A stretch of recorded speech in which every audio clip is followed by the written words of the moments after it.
Hey everyone, welcome to a very interesting and new kind of episode of Get Jashed. So, this is the live stream special, I guess, because in the past I have streamed via other social media and other things, and I really wanted to connect a little more in conversation. So, we are going live via YouTube right now. And this is a recording of the Get Jash podcast as well. So either way, you're going to get it. But this conversation, we're going to have a conversation today. We're going to have a bit of a conversation today, actually. I cannot promise any... I can't promise any real answers as such, but I can promise that it will give you an opportunity to really ponder this for yourself and your own habits and your own even complicity in your well-being or even lack of. So we're going to talk about how pushing through is not the flex that you think it is, particularly when it comes to work, but it also becomes relevant in many other aspects as well. So that's something that's important to consider and remember as well. Before we go further, there are going to be many caveats to this. Some workplaces or some country laws are not supportive of employee well-being. So I want to acknowledge that, but if you can kind of listen to this knowing that, you know, this cannot possibly capture every single country law, but it's still an important conversation to have. This was inspired by a conversation I was having yesterday about how Slack has brought out or is bringing out, I'm not sure the actual active status on that, but Slack is bringing out a scheduling function for messages or for emails or whatever, it's probably messages. And it brought up this whole conversation about why that is needed, what use that is, and here we are with that conversation. While I like the functionality of being able to schedule things, I like the functionality of being able to, to choose when you want someone to receive something you are sending. I don't disagree as such, but I don't agree with the reason for that functionality being about not encouraging other people to not check their messages or not check their work emails or work related outside of work. Here's why. There is a very good reason why. And again, there's going to be caveats in this, but there's a very good reason why I feel so clearly about this is because while I know that there can be a lot of pressure on employees and on people, whether it is overt pressure or just internal pressure of what they think should be done, there can be a lot of pressure on employees to check their emails, to check their messages outside of work. And I believe that we are going to be a whole lot better off if we take responsibility as best we can for our own selves in whether we choose to check our work emails outside of work, whether we choose to check those messages. I know it's really hard and I know it can be really challenging, but it doesn't matter. And I also know, before I even get to that, I also know that workplaces do have a responsibility, whether they legally do in your country or not. I am also fully in the belief that they do have a responsibility to create a safe workplace, a safe environment for their employees, even for remote employees, right? Like they're one and the same. They do have a responsibility to create that safety and to encourage um, encourage well-being in a way where boundaries are respected and the right to switch off is very valid. Um, I know here in Australia that is something that is looking at coming into place, is the right to switch off outside of hours, and that doesn't mean that employers cannot reach out to team members outside of hours, but it speaks to the reasonable right to be able to actually switch off and not be checking emails, not be expected to be on emails if that is not part of the role, if you're not on call, if it's not this special circumstance, whatever it is. So there's this right to switch off, but workplaces can do all they like or not, but all they like to support this well-being for teams. They can do all they like, but it's not going to mean anything if we individually at the end of the day aren't going home and actually practicing those boundaries for ourselves. It's not going to mean shit if we're not doing that for ourselves first and last, right? Because sort of we need to do it for ourselves first, because then we get clearer on what side of the street is the workplace's side of the street to clean up, but we also need to do it for ourselves where, the buck stops with us too. So this prompted this whole train of thought about how we push through. And I'm talking beyond just the last few years of working from home and working remotely becoming, by necessity, the predominant way of working. I'm talking about in general. I know, especially before the pandemic, when people were sick, they had just a flu or a cold, not just the flu, but if they had a flu or a cold or they were sick, them showing up to the office, for example, was always seen as a sign of like, oh, they're so committed. They're so committed. Look at them go. They're so sick. And they might get the token, oh, you should go home, you should be resting. But it's almost like that martyrdom was glorified, because if someone did call in sick, again, here in Australia, I know we have a lot fairer workplace sick leave laws and employee fairness and safety laws than some other countries.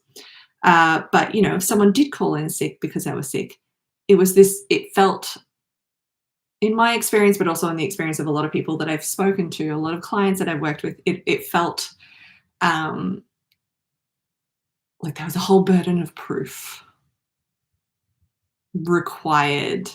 Like you couldn't just message, you had to call. And I know from my experience, when in the past, when I've had to call to say, hey, I'm unwell, even if I'm very, very genuinely unwell, even if I'm very, very genuinely sick and have the flu and just, can't breathe, just body's aching, everything, there was always this feeling of needing to make sure I sounded that way on the phone, to make sure, I need to make sure they believe me, because if they don't, what happens then? How bad does it feel then? And that's not necessarily because someone else is putting that pressure on me. That is also entirely to do with my own internal voice. But it's these sorts of things that I'm talking about in terms of working on for yourself and really making sure you are setting up for yourself, because it doesn't matter how easygoing or not the workplace is, or how proactive in their employee well-being they are or not. If you are not taking care of your own well-being needs, and even if you work remotely, creating a system that works for you where you can shut off, where you can close the work computer or your own, or close the window, or log out, or turn off notifications, especially on your personal device. If you can turn off notifications, at the end of the workday, if you're not doing that for yourself, how can you expect someone else to go beyond what they're already doing to take care of you as well? And even if they do, you're still not creating the habits, you're still not following through on the habits that support that anyway. So you're going to be stuck in this cycle. It's this whole responsibility thing. It's who is responsible for employee well-being, who is responsible for, you know, the end health state of the employee. And I've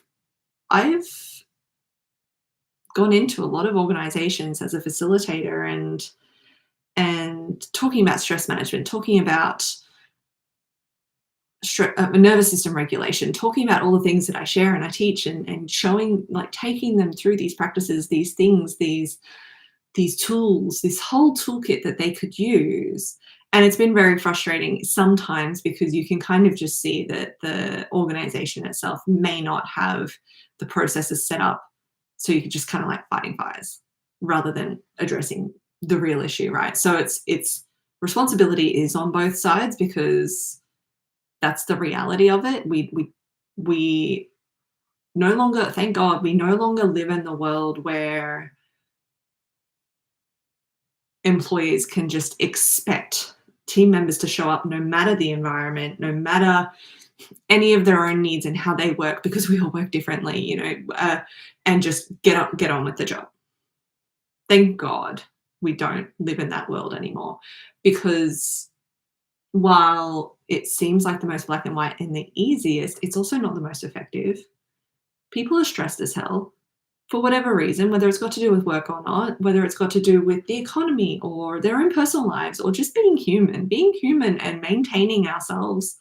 Like, shit, feeding ourselves so many times a day and getting the movement and the exercise that we're meant to be getting and taking care of ourselves therapeutically. It takes so much. And if I think about it too hard, I'll probably spiral, right? Like, it takes so much maintenance to be human. So the old way of, well, they should just turn up and get it done is not enough. So workplaces need to, like I said before, whether they are legislatively compelled to or not, I believe that they should be taking the onus of employee care onto them to a degree as best they can, but it doesn't matter if we're not doing it for ourselves. Because here's the thing, either way, for whatever reason, it damages trust. So that's because, like, so if you're not holding that boundary for yourself, you are, like, whether that's got to do with showing up to work sick, even if you work from home, showing up sick, if you really need to be resting, there is a balance, right? But if you really need to be resting, or if you're showing up to the office, spreading those germs and showing up to work sick, or showing that, oh, I'm always checking, like, oh, my boss knows that I always check emails or I always reply after hours, so that means I'm committed. I'm going to talk about that. That means I'm quote unquote committed. Because you're not holding that boundary for yourself, you are potentially contributing to an environment that feels unsafe for others because they don't know how much is too much for you because you're not telling them. And they might also feel like they're expected to do the same, which doesn't help them either, which just creates this workplace culture of, oh, we just show up no matter what. And then people, whether as individuals or as leaders, wonder why their people are always unwell or lacking energy or fatigued or lacking focus or unhappy, unsatisfied, not really having a quality of life, or people feel like, oh, why don't I have any energy for my people outside of work? Why is it all, like, all of a sudden I realize, why is it all that I do is work and then recover from work just to go back to work? You're not building trust with people around you if you are not the one holding your own boundaries. It's creating distrust. They don't know where your boundaries are, so, they might not know, "Oh, is this too much for them?" Or, "They seem fine with it, so let's just keep going." And then it creates the distrust because they have this sometimes unspoken, sometimes very overt pressure that they are expected to do the same. "Oh, so and so always checks their emails at 8 o'clock at night. Why don't you?"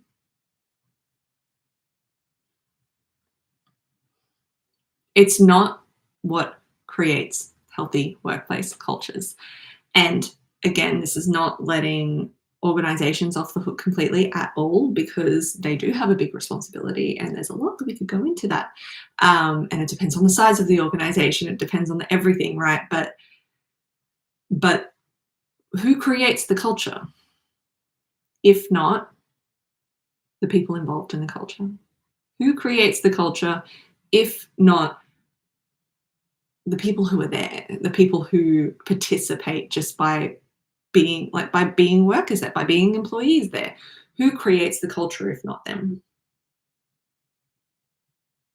It is certainly fed from the top down. So leaders, especially, if you're listening to this, leaders especially, it is so important for you to lead by example. But all of us contribute to the culture of our respective workplaces or our respective environments. All of us contribute. It doesn't matter how much you're getting paid, it doesn't matter what title you have, you are contributing. So really consider how you're showing up, how you're setting that boundary, but also what you're saying. Words are spells, they have impact. Really consider these things.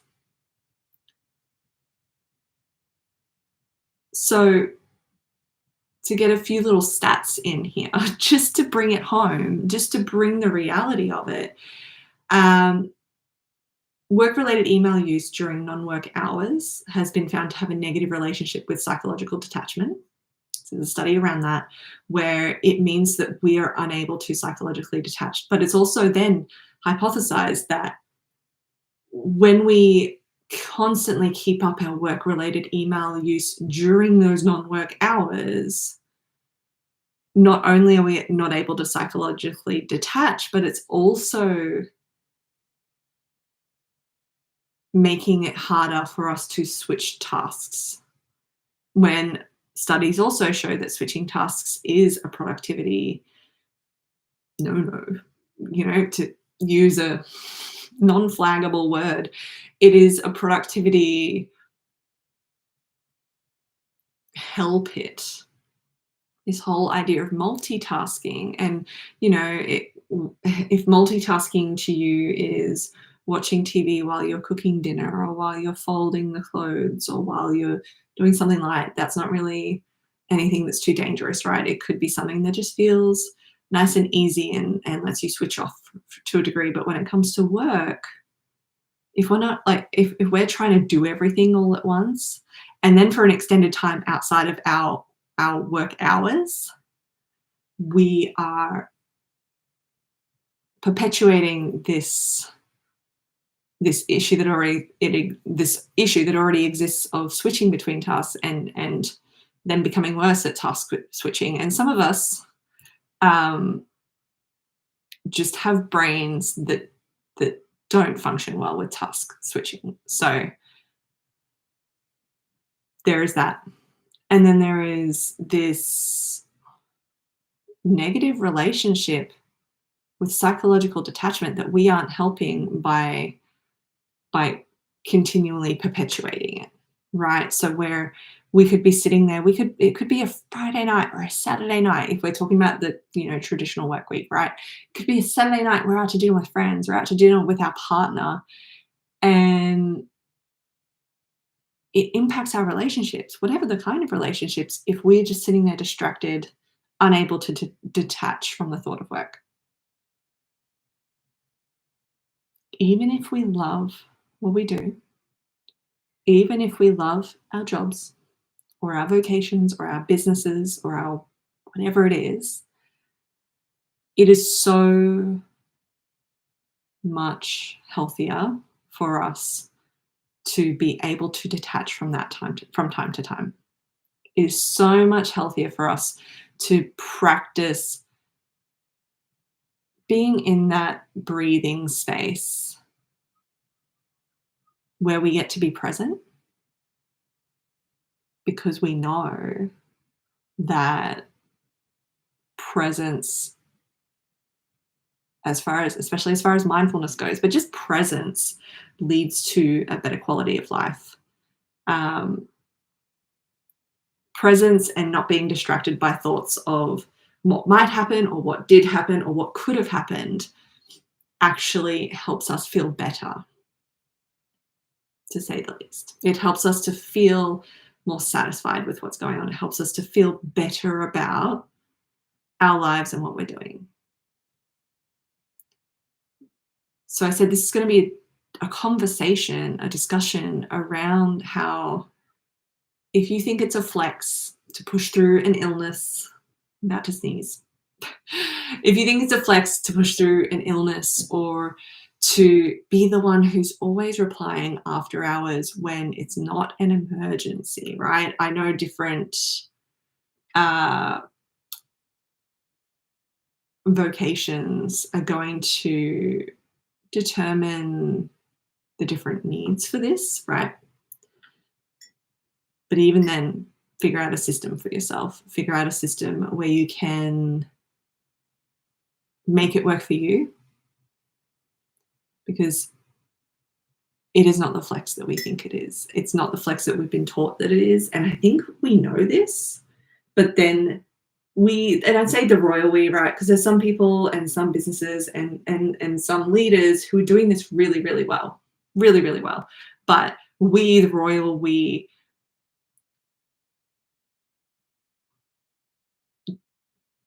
aren't following through, aren't practicing, even though we know, even though we know the research and the studies are there now, even though we know when we have these healthy boundaries with work, when we are able to switch off, when we are able to pause and go, you know what, I'm sick, I just need to take care of me, whatever it is, we are actually able to show up better. Our people show up better. They show up more satisfied with their work and life. They show up happy to be there, even if, like, whatever it is, they're happy to be there. They're more pleasant, like they're having a more pleasant experience being there, showing up when they can show up, if they are having those healthy boundaries around it, because it's not the flex that we think it is. This martyring ourselves of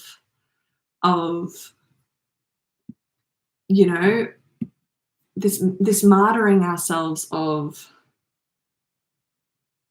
who can suffer the most is the worst thing that we can do for ourselves and for our team and for our people and for our home lives and for our businesses, whether you own the business or you just enjoy having a job that pays you, right? Like, that it is martyrdom doesn't serve anyone, and it also only creates resentment. So while I'd love to be able to give you, here are 3 ways that you can do this, I feel like the conversation itself is more important, because I can't capture everyone's needs in those 3 ways here. That's what my private coaching is for. That's what my workplace training and coaching is for. But the conversation is most important here. That's why we do this. The conversation is the most important, to allow us to really consider, and that is our work to do. Each of us, it's our work to do. Really consider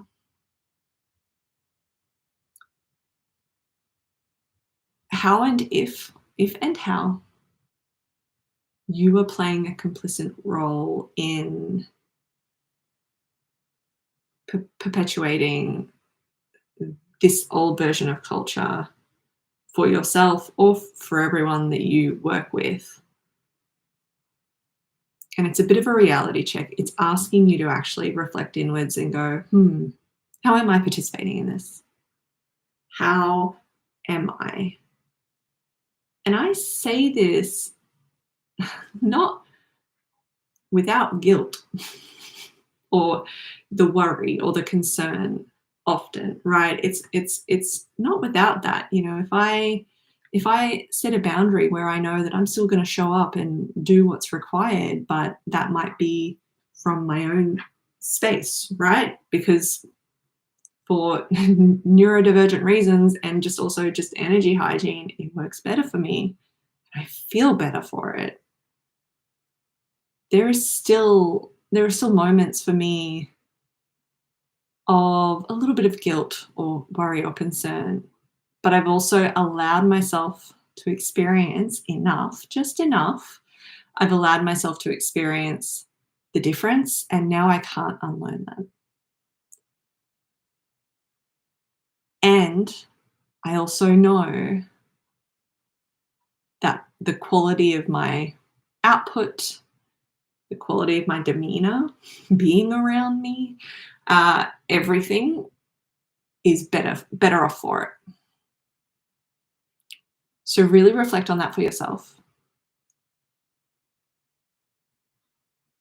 and be gentle with yourself as you do, and also be gentle with people you work with or your people around you as they are reflecting on that for themselves, because some of it's going to feel uncomfortable. Some of it's going to be, what does this mean? What does this change mean? What do we do with that? And it's going to be such a great like bedrock of foundation, so that when more and more organizations start to implement more and more health and well-being measures that really take care of the person, that actually makes a difference. But it won't work if we are not doing that for ourselves first and outside of ours. So, thank you for joining me for this conversation. There will be more, because I'm not done talking about it yet. I never will be done. But hopefully, this has been helpful in just sort of recognizing that there is a difference between actively choosing, moments, choosing your moments, and then compulsively just working through or pushing through however that shows up, however that presents.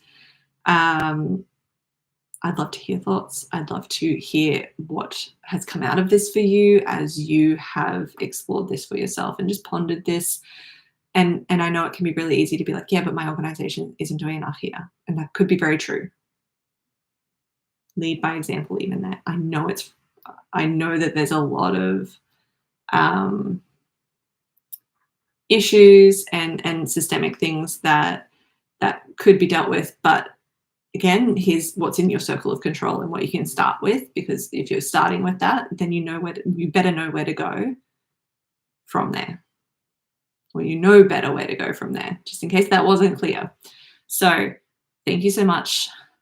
I hope you join me next time. But yeah, let me know what your realizations were out of this as well, because it's such an important thing to be aware of for ourselves. And then we can help others be more aware of it for them too.